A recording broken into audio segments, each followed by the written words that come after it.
I think that it's really tough to be somebody who wants to become a Pilates instructor right now to navigate everything that exists, like everything in the market. Do you think platforms like Instagram, TikTok, are they good or bad for Pilates? Well, I think it's kind of a double-edged sword because This week on Beyond the Reformer, we have Victoria, aka the Pilates Snob. WTF Wednesday started honestly in 2016 with my original Instagram account, the Pilates Snob. So I went to bed in the middle of the night. I woke up, I had a million missed calls, and she threatened in a voicemail that she was going to get her lawyer involved if I didn't take it down. And I was like, what the fuck is happening? What does classical Pilates mean to you? People think it's boring and it's rigid, but it's not. Like there's so much possibility within the classical system. Is there a misconception that you see clients have about what Pilates is? Yes.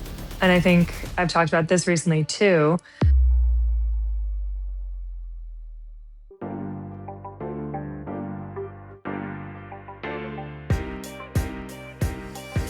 Victoria, aka the Pilates Snob, it is so wonderful to have you on the podcast today. Thank you so much for joining me.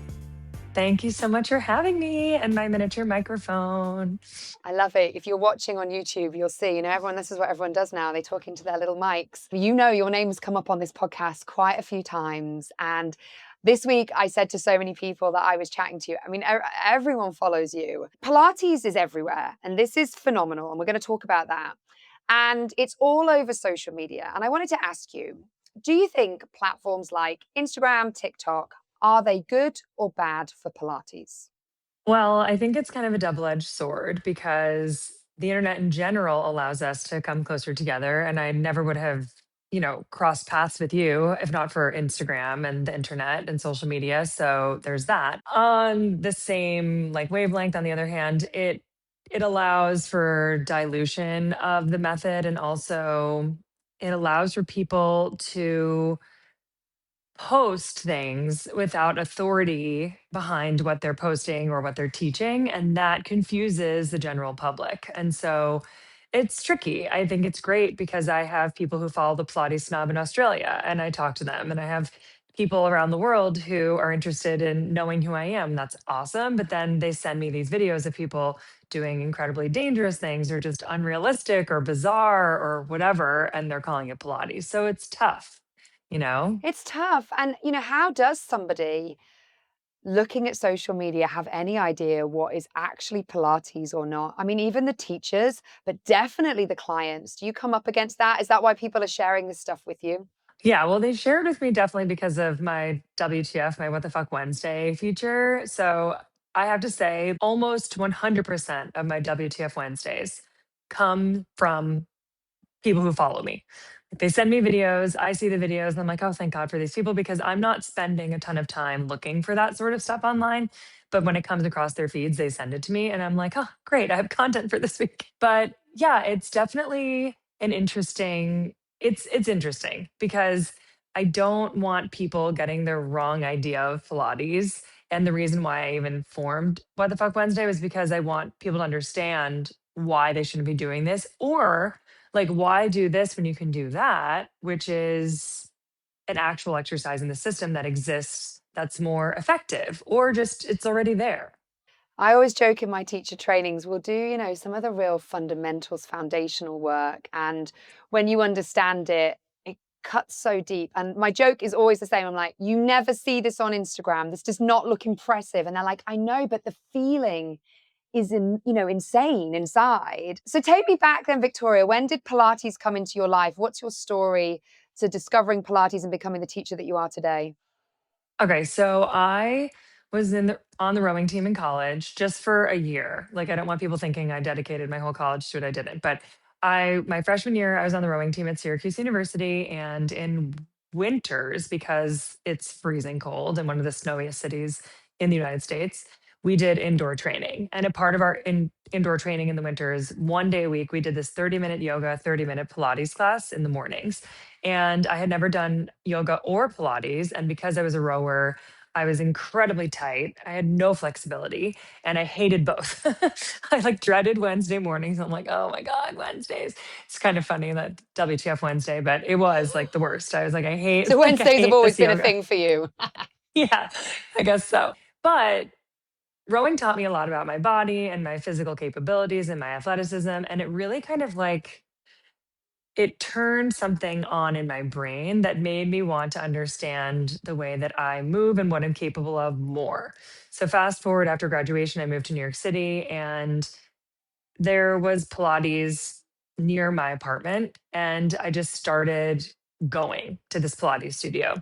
And I don't even know how it was introduced to me, but I did. I started going and I really liked it. And I became very quickly somebody in the class who they would point to and be like, "Oh, everybody look at Victoria. She's doing it." And I was like, "Yeah, yeah." And then pretty soon after, ClassPass became a thing. And I'm not sure if you have that in the UK, but we We have it in do. the Yeah. US. Okay, okay. So you're familiar. So basically, it unlocked and opened doors to all these other studios that I didn't know about. So I started going to other Pilates studios. And that's when I was like, wait a minute. Like, what? What? Because I went to a classical studio and it was not anything that I had been doing at this other studio where I was like the queen. So that made me actually kind of angry and also curious. And so from that moment on, I really pivoted to trying to seek classical Pilates instruction. And it sort of all started there. I love it. So yeah, you'd kind of done Pilates and actually it wasn't classical you first did and then you got into the classical. So tell me about your story then from, you're there, you're interested in it. When did you decide to train? What was that process like for you? Yeah, so I was working full time in residential real estate in New York City. I was working first for Douglas Elliman, which is a pretty big company, and then I moved to Compass. And between the moves from Douglas Elliman to Compass, a structure in my team changed. And I was able to kind of take a step back and think to myself, is this really what I want to do for the rest of my life? And residential real estate in the city is very, very stressful. It's unlike many other cities in the world in that rentals, especially, like you can look for a rental apartment like 2 weeks out. Like people will want to rent a month in advance. I'm like, oh no, talk to me in 2 weeks. Like it's so stressful. Everything's so last minute. So people contact you all hours of the day and you're always on call. And it was just, it wasn't something that I thought I wanted to commit to, knowing how much stress it caused me. So I took a step back and thought, okay, what do you like? And at the time, ClassFest was such a big thing, like I said. So I was doing a lot of different exercise. I was doing Pilates, but I was also spinning and I was figuring out like my body and how it functioned and what worked for me. So I considered becoming actually a spin instructor and a Pilates instructor. And I applied to become a spin instructor at a studio that unfortunately failed during COVID, but Flywheel. And actually just like never heard back from them, but my letter was amazing. And then also I applied for a teacher training program at a contemporary studio because I did not know the difference. Like, even though I knew there was classical Pilates, I didn't really understand like a teacher training program could differ. I don't know. I think people still struggle with that now even, it's confusing. It's confusing for us and we live and breathe this work. I have calls with people doing my teacher trainings and I'm like, "Listen, I don't care if you don't choose my training. I'm going to explain to you how training works and I want you to make the right decision for yourself because it is confusing." And like you said, even the classical to contemporary and everything else in between, for sure. So did you get that contemporary role, that space? Yeah, so it was very disorganized, but basically I started a teacher training program. I had, by the way, reached out to Real Pilates about their teacher training program, which was kind of newer at the time because this was in 2015. And they were only running like one or two cycles a year. And I happened to reach out and they were like, our next cycle is not till February. And it was August. So I was like, well, I don't know where I'm going to be in February. Like, whatever. So I went with the teacher training program that started when I had the availability, which I think a lot of people still probably do, out of convenience. But I did do that program. The manual actually wasn't bad. It was a classical manual, but the structure was completely lacking. There was no seminars. Basically, they just said show up and watch as many classes as you can, take as many classes as you can. And they didn't do private instruction at the studio, they only did group classes. So it was just like a lot. And then one day the owner came up to me and said, "Are you ready to teach?" And I said, "I guess so." And he just put me on the schedule. But I had only, I'd been there for like 2 or 3 months and I had only a couple of 100 hours under my belt that I was keeping track of myself. Nobody else was keeping track of anything. So it was definitely not it. Did you even feel like when you were, now you look back and you can reflect on the training in that way, but did you feel like that at the time? Did you think, what is this? Like, this isn't going to get me where I need to be? Or did you think, no, this is obviously how it is. Did you think that at the time? I don't really know what I thought. I just think I showed up for my observations and just took classes, and just basically at that point, when that's what you're doing, all you're doing is memorizing what you see, regurgitating it and copying other people. So there was no opportunity to like dig deeper, question why, ask questions. And yeah, I mean, when he said you're ready to teach, I was like, wow, I'm teaching now. But like I had literally no qualifications to teach, like So at what was all. it like when you first started teaching them, Victoria? It was a little bit confusing and intimidating because it was large group classes, and the standard at the studio was that they had classes that were 30-minute reformer, 30-minute Cadillac, actually, which is super weird. But so you'd switch halfway through, and it was balanced body. So I had colored springs, which is fine. That's really, I didn't know the difference at the time, but I definitely didn't know what the spring settings were either. Like, from observing and taking classes, I sort of just guessed, but it's not like anything was assigned. And, who knows? Did the people get good workouts? I'm not sure. But hopefully, I mean, I was teaching and they believed me, and that's just sort of where we went. And how did you go from that then to, how long was it before you thought, I'd like to maybe go deeper, look at the classical method? Like immediately. Like Real Pilates had told me we don't have a teacher training program starting until February. And this was August, I think, or September. I started that program at the other studio, I think September or October, and was teaching by December. And I mean, within like a month of being at the other studio, I told Real Pilates, like, I want in on the February cycle. Like I need something better and more structured and deeper and comprehensive. And I mean, the studio I was working at only had Cadillacs and reformers. They didn't have Wonder chairs, high chairs, they didn't have any of the other smaller apparatus that we know. So, yeah, I knew right away that that was not it. I know that was 2016, but I still think it's a challenge now. I come across people who've gone and done quite short courses, or even if they're not short, there's no depth to them, there's no ethos in them, and they often realize really quickly that this isn't going to be enough, and they come and ask to come and work at a studio like ours, and I'm like, come and do the audition, but I'm thinking, I don't know if you're necessarily going to be what we need. And it's frustrating, isn't it, for people out there? You must see that as well, where a lack of regulation also means a lack of naming convention. Even, there's no naming convention on the classes, there's no naming convention on the courses. Like Pilates is Pilates, except it isn't. But to the anybody out there, that's all they see, and that's very confusing. And it's interesting that you went through that yourself. Yeah, and it's sad that 10 years, whatever, 11 years later, it isn't even necessarily better. I think it's worse because there are so many teacher training certifications out there. And I've been doing this sort of little like side project on Instagram where I'm asking people to send me adjectives for specific teacher training programs. And I'm breaking it down by classical, contemporary, and then I have a whole list of things that are not Pilates, but that people misinterpret as Pilates. And those, which I think are really interesting, are certifications that people do they're basically chain megaformer brands. And I know that you have megaformer there as well, but it's like really big in the US. Those certifications, especially, like those will not, you cannot teach elsewhere with that certification. Like if you're certifying to teach at a solid core or an SLT, or I think you have like heart something there, I forget what it's called now, but Hardcore, I think. Yeah, we yeah, have. Yeah. hardcore, exactly. Yes, yes, yes. But like you're never going to be able to translate that certification outside of that company. Like that will not translate to anything else except for that. So that group is just like, forget about them. Like I'm not even. But then contemporary and classical, even respected contemporary trainings, which I'm all for, like there are so many. So I'm just trying to get some sort of information about them because people ask me all the time, oh, what teacher training do you recommend? Like I'm located here and XYZ isn't available to me, but this is like, how's this? And I'm like, I don't know. So now hopefully I can put together sort of a referral for people, just crowdsource. Like here are some adjectives. Here's the way that people describe their experience through these programs. And you can see if that might be something of interest to you. I think it's really interesting you were doing that project, and it's been interesting you sharing some of that. Has it surprised you what's come back? I can imagine some of it doesn't surprise you. Like, yeah, this is maybe what I think anyway, now that you've been in this industry a while. But are there some that you're like, actually, I maybe did poo-poo that, and actually people seem to have had a really great time with it? Does any of it gone the other way, or has it basically been what you would have thought? No, like it's very rarely gone the other way. However, I will say I didn't have a big understanding of some of the more legitimate contemporary trainings because they definitely 100% exist, like 100%. And so that has been a little bit illuminating for me.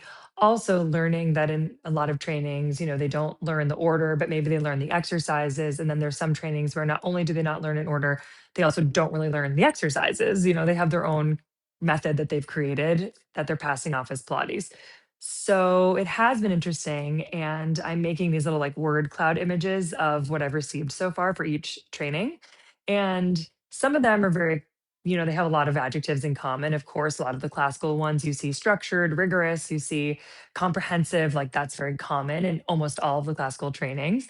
But it is definitely funny, like on the flip side, in the more contemporary world, you do see a much wider range of adjectives. So people who had like a really great experience and the people who might not have had as good of an experience. And that's more common, but I'm not commenting on that either way. That's why I wanted everybody else to give me adjectives. I'm just going to put it out there for the world and they can take a look and see what people think. Victoria, do you think even the word classical Pilates is misunderstood? Because I see a lot of the athletic studios refer to classical, like we're not classical Pilates, meaning we're not method as such. What does classical Pilates mean to you?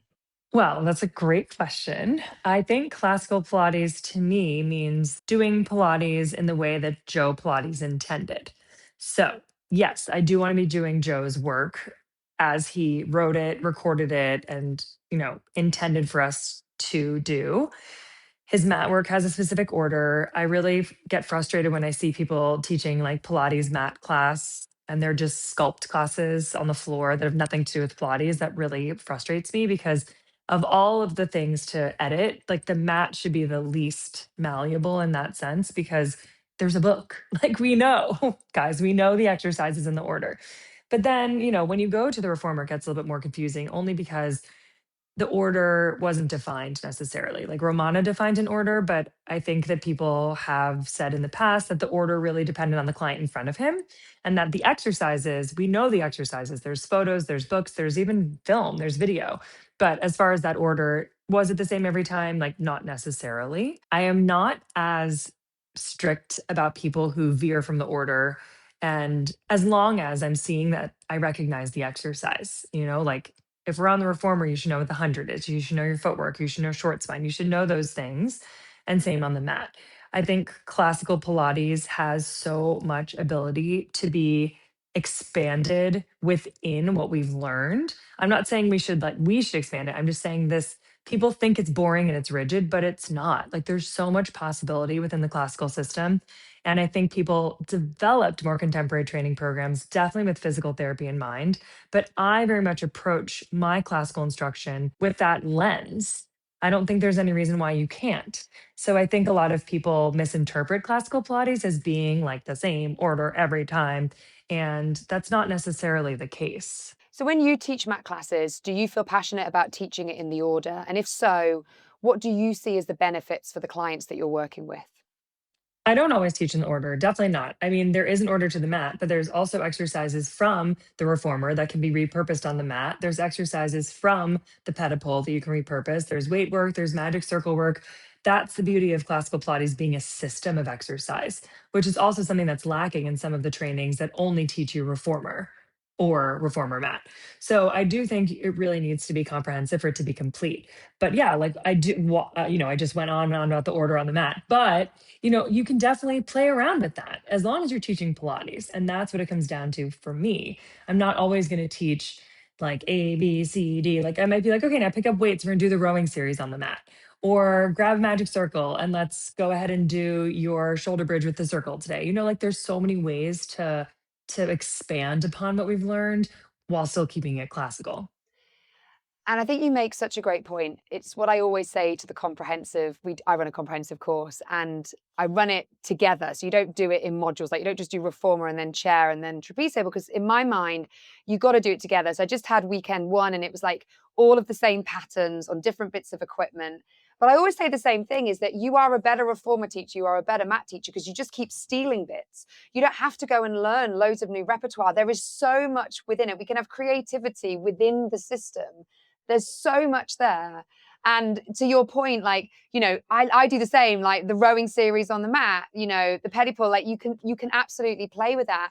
And it allows you to have that creativity, but within the system. I was at an event in LA recently, and I was at a panel listening, and one of the things was around, how do we ensure education qualities? Because it's hard, isn't it? For all the reasons you've said, like it's hard. And actually, the universal thing that came out from people, even that you wouldn't necessarily expect, Victoria, was, we actually need teachers to be comprehensively trained, which surprised me. There was somebody there who was classical, but there were some people there from, big Australian chains. And actually, everyone said the same thing, that really then, the ethos, the principles, the system, and then you make informed choices, to your point, about what you would put in and why into your class.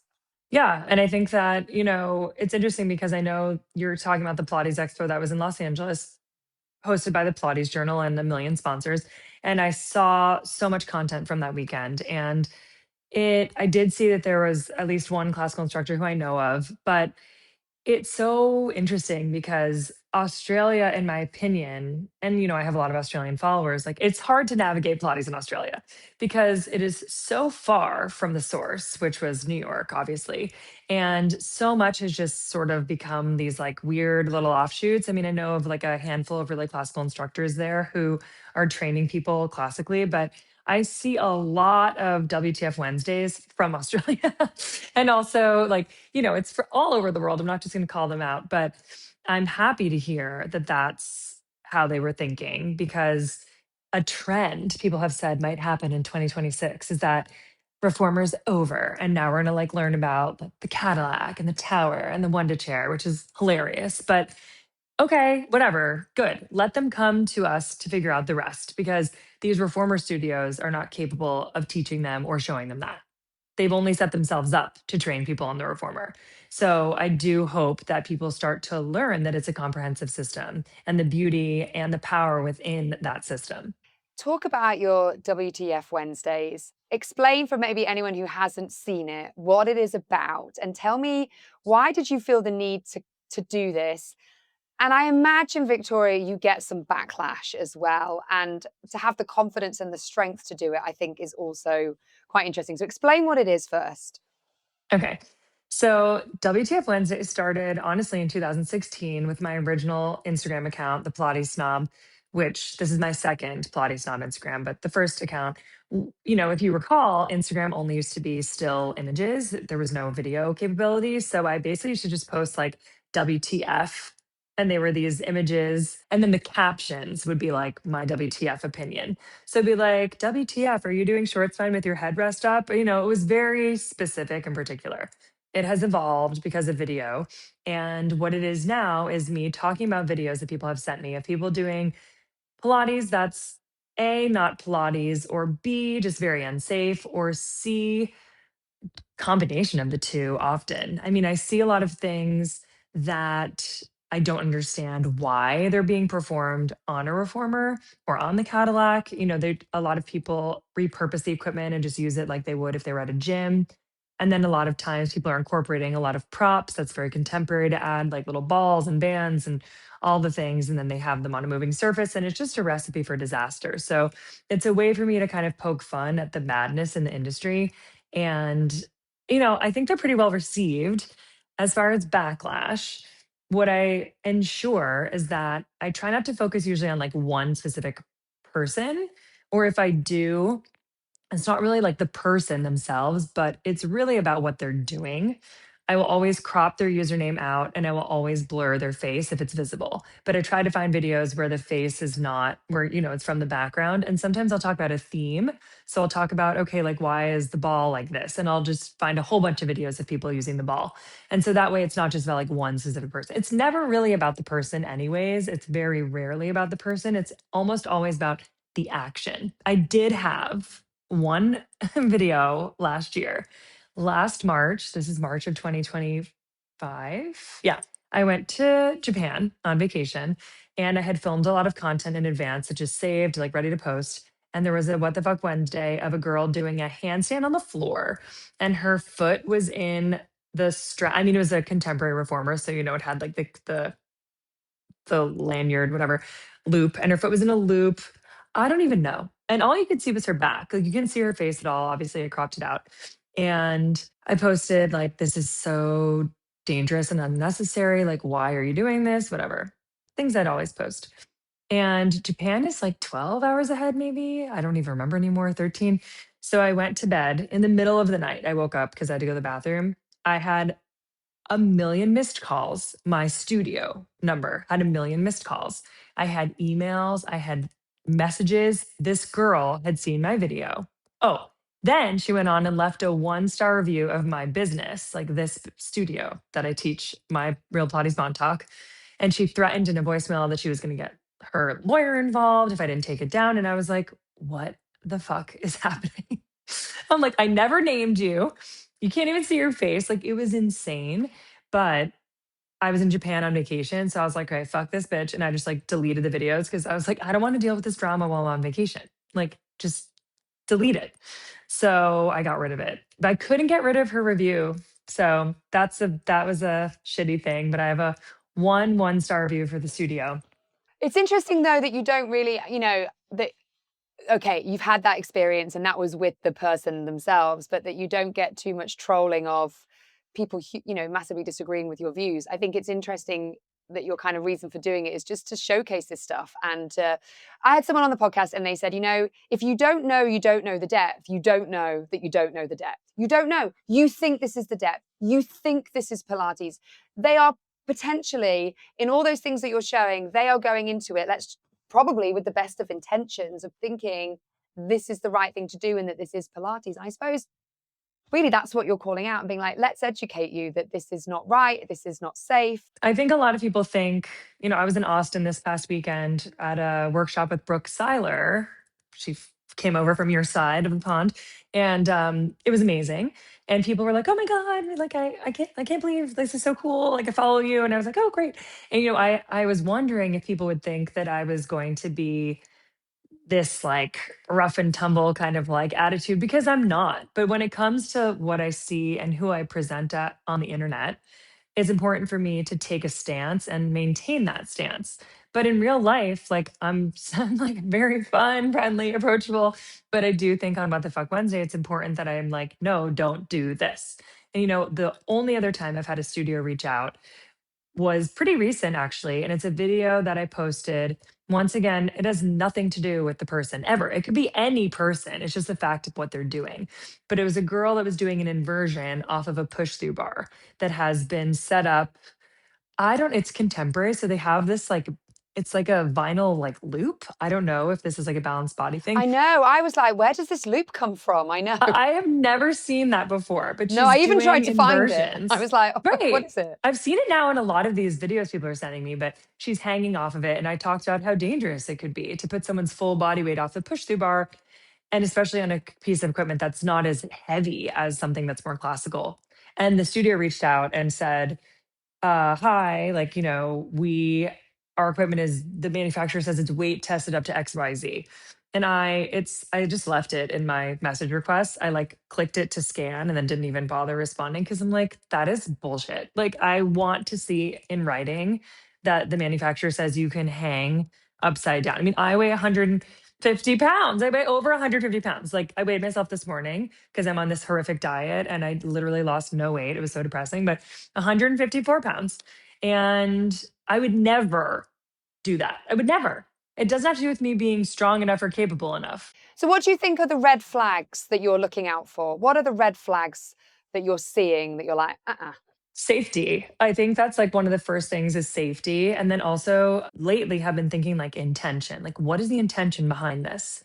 Because if you understand the system, I don't think you really need to be doing these things. Like, I think some people are adding things to their training because they want it to be flashy. They want these balls, they want these bands. But, like, what is it really bringing to it that you couldn't do otherwise? I think that's such a good point. Again, I feel like there's so much conversation at the moment around, Pilates is growing and therefore the innovation. And I personally don't have an issue with the method being, like you've explained, like being flexed. And I don't mind the odd prop used, but with, why are you using it? Why am I doing that variation? But interestingly, like it feels like in the desperation for innovation, it's like all I heard was that it's just going so far away. I'm like, why does it need to be hot? Why do I need to do a gym workout on a reformer? I just go to the gym for that. Like, I'll go to the gym if I want that. I thought that was really interesting. Tell me a little bit, Victoria, about the Pilates Transparency Project. I know you're involved in that, and I want to understand, what is that? I think there's some education we could do. All the Pilates teachers, anyone who's qualified in whatever type of Pilates they're teaching, I think needs to understand our history. No, I 100% agree with you, especially because Pilates is becoming so widespread. The thought to me that somebody teaching Pilates doesn't even know about the history of what went on before they started teaching whatever Pilates they're teaching. I don't care if it's crap or if it's amazing, but everybody should understand the history of their work, like it's just, oh, where did this come from? This is where it came from. So aside from the history of Joe, the Pilates Transparency Project started in, I think, 2022, probably it was started by Mary Kelly, who is currently being sued by Sean Gallagher. And there's two lawsuits. He sued her and she countersued. So the idea behind the Pilates Transparency Project was to create an outlet where Pilates history and historical images of Joe, his clients, and whatever could be shared without fear of retaliation, and also with encouragement that other people could share and help continue to speak about the history of the method. The lawsuit stemmed from a number of classical instructors, myself, five or six other American instructors, and then one in Brazil who had accounts permanently disabled from Meta after Sean Gallagher repeatedly reported us for intellectual property, IP infringement, copyright infringement for posting images of Joe that Mhm. he claims to have the copyright to. So, in response, Mary's counter to this was, okay, well, we already know so much of this out there. A, like, isn't his actual copyright, but B, is not claimed to be. And like, let's talk about the stuff that we can share, because seeing these historic images of Joe and the people he taught really helps inform our understanding of the method and helps us dive deeper into that archival work. That's the intention of the Pilates Transparency Project, also to raise funds for Mary for her legal defense.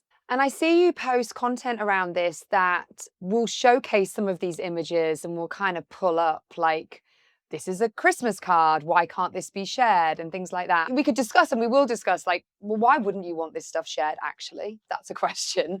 But let's say they do have the copyright. You're kind of, what you're trying to educate people on is, do you really? Because this is already in the public domain. Would I be right? Yeah, and that's the goal of this lawsuit, I think, at least from Mary's perspective, and those of us who are defending Mary, or supporting Mary rather, would be like, okay, let's just for once and for all just like determine like what is or isn't in the public domain. Like let's just do it. If Sean has the copyrights, okay, show us the copyright, prove it, and then fine, we won't share those without your permission. But for the images that you don't have the copyrights to, which I think honestly is, this is my opinion, is a majority of them, like what should be stopping people from sharing them?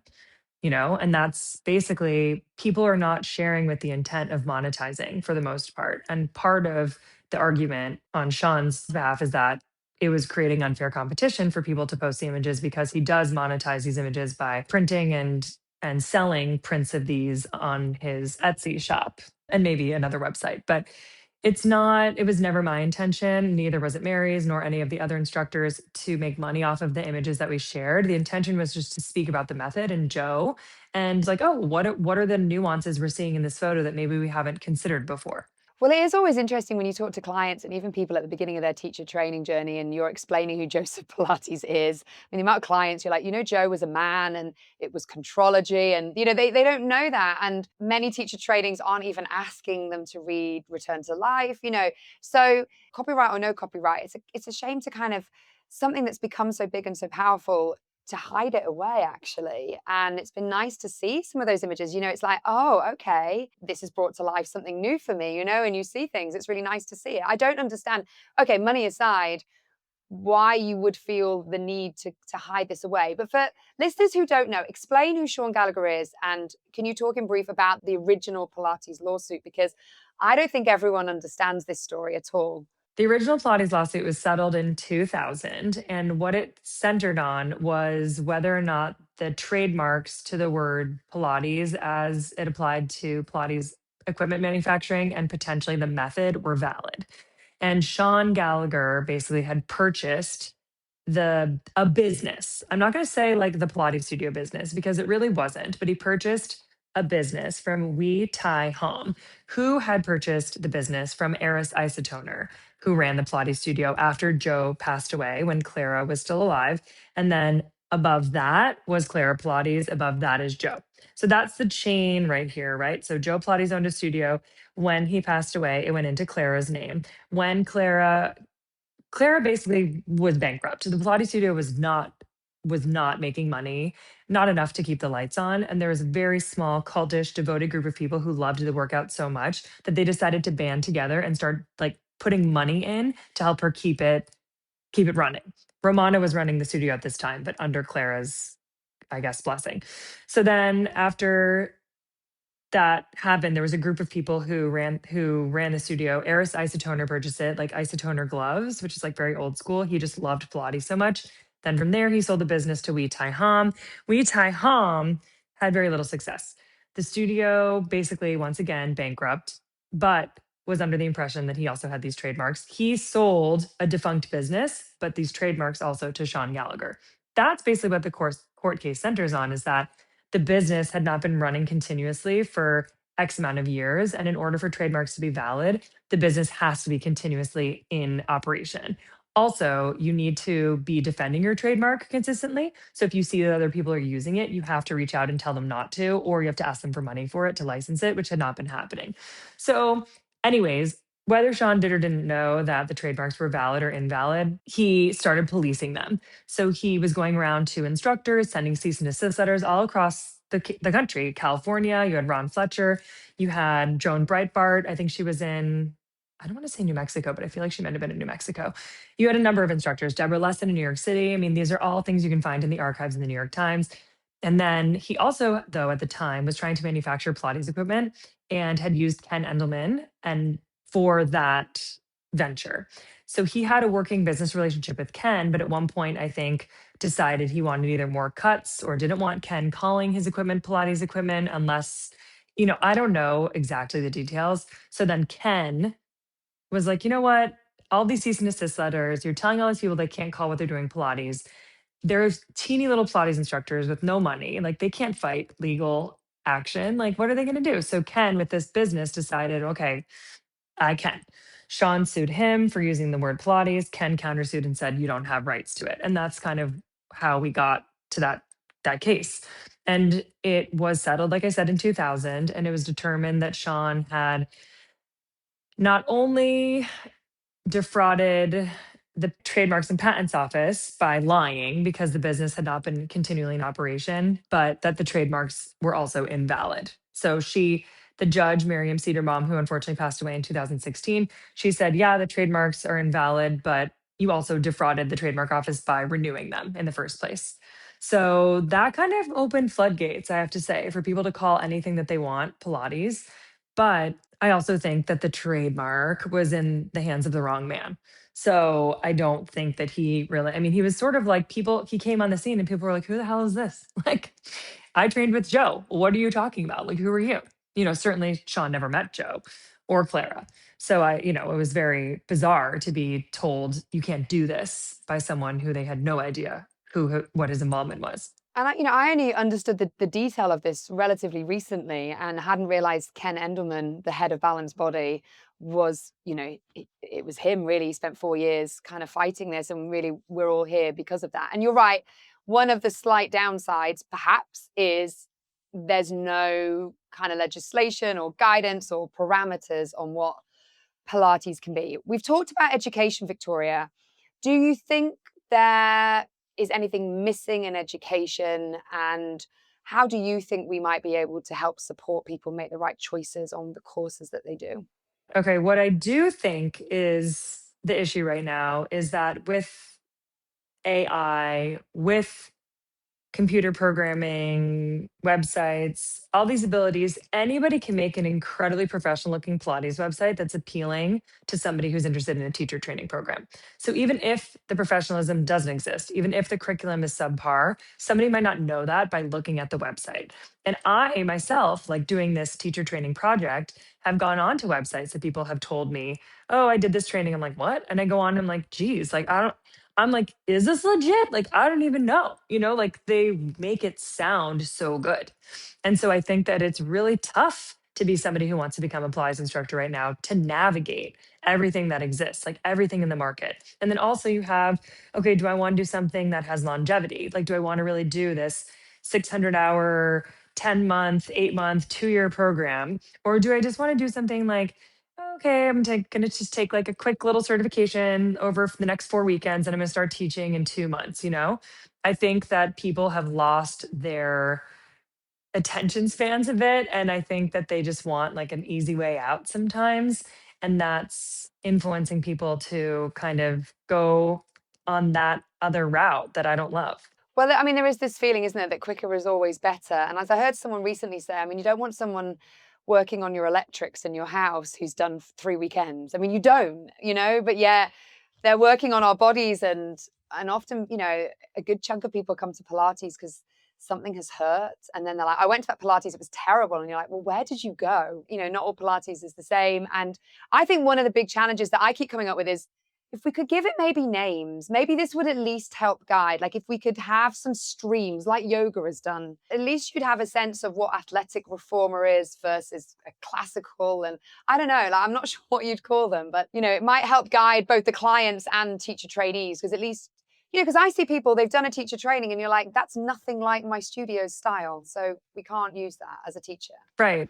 And then also like the rise of like the flow, and then the rise of all these programs, literally websites, apps that are helping you program your class because you took a teacher training where you might have learned exercises, but you didn't learn any way to kind of like string them together.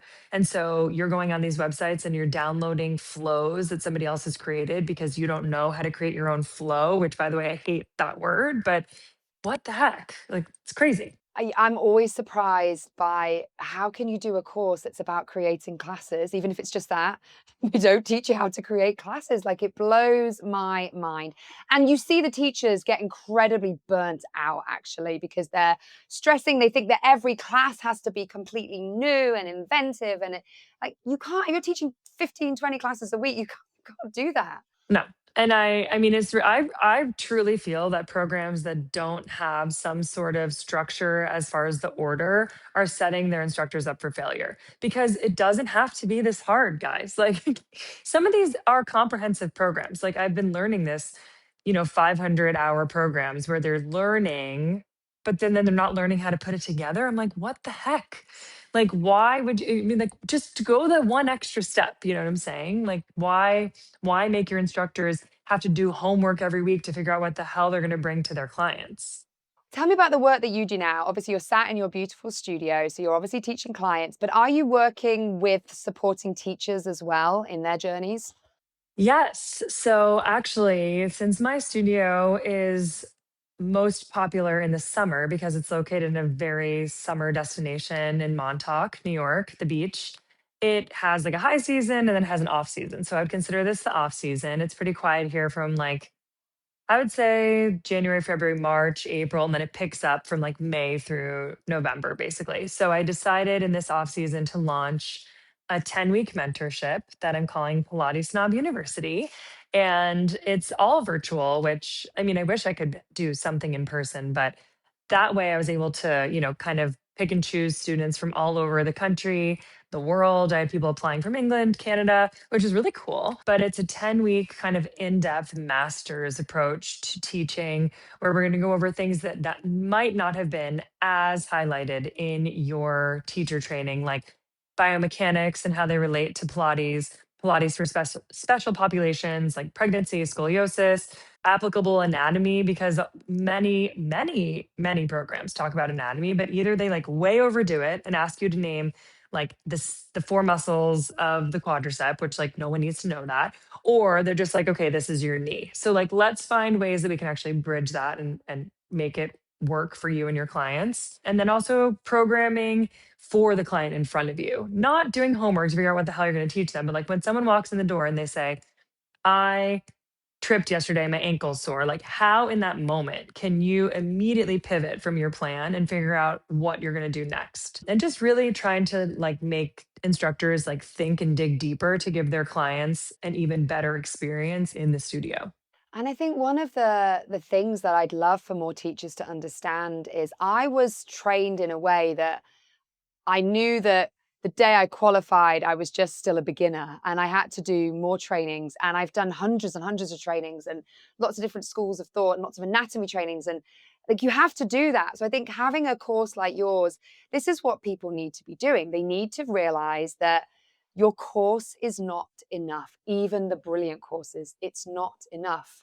We all have to do more. Yeah. I kind of feel like, when you graduate college, if you go to college, university, it's like, "Oh my god, I did it." And then it's like, "Okay, congratulations." Like, that's like, "Okay, now what?" You know what I'm saying? Like, "Okay, great, you did, but like now the whole rest of your life you have to figure out." And I feel the same way with when you graduate from teacher training. It's like, "Oh my god, you did it." It's like, "Okay, now you just got to learn more." Like it's just the beginning of your journey. And I mean, I went back to grad school after I did my teacher training with real Pilates because I was like, wait, there's so much more I need to know. And I went back for my master's in applied exercise physiology. And like that was my biomechanics courses and my anatomy courses, they like illuminated so much of what I was lacking in bringing to my clients, and it helped me figure out how to dig deeper within my own little toolbox. And you have this in other careers, like, you become a junior doctor, when you qualify as a lawyer, there's a period, we have these periods of often 100 hours plus of you've got the certificate, but you're not experienced. So we're going to, and I try and say that to my students. I want you to feel like your first 100 hours, you have as much mentorship as you've had now. And then you continue on with mentors as and when you need them.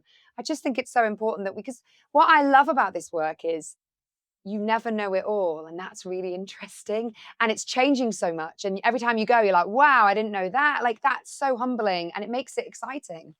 Yeah, I mean, it's very important to me. I take a private every week. I take a semi every week with Alicia. And then if I can hop into a third group class, I try really hard to learn from others every week because I'm not that self-motivated, but also I really want to take classes literally to steal from, but to inspire my own thinking when it comes to my personal practice or the way I teach others, because there's always something new I'm picking up every time.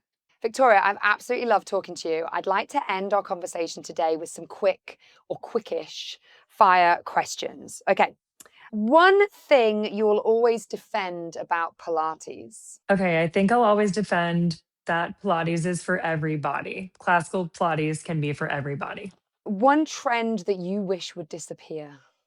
I wish that the entire app TikTok would literally implode in a dumpster fire, but since it won't, I guess the trend of posting flows for people to copy. Do you know what, though? It's an interesting point that you make because I interviewed Tracy Mallet, who I believe at the time this go out will have been the previous episode before ours. And, she is a massive star on the social platforms. But, we were chatting about this, like how the algorithm works. And so how you're sort of, as a content creator, trying to beat an algorithm that might be driving your content a certain ways. It's a lot, isn't it? For sure. One quality that you think every great teacher needs. Patience. Is there a misconception that you see clients have about what Pilates is? Yes. And I think I've talked about this recently too. Clients and people who have little knowledge about Pilates, I think, don't understand that it can be truly a full body strength training workout. People don't understand that, and it very much is.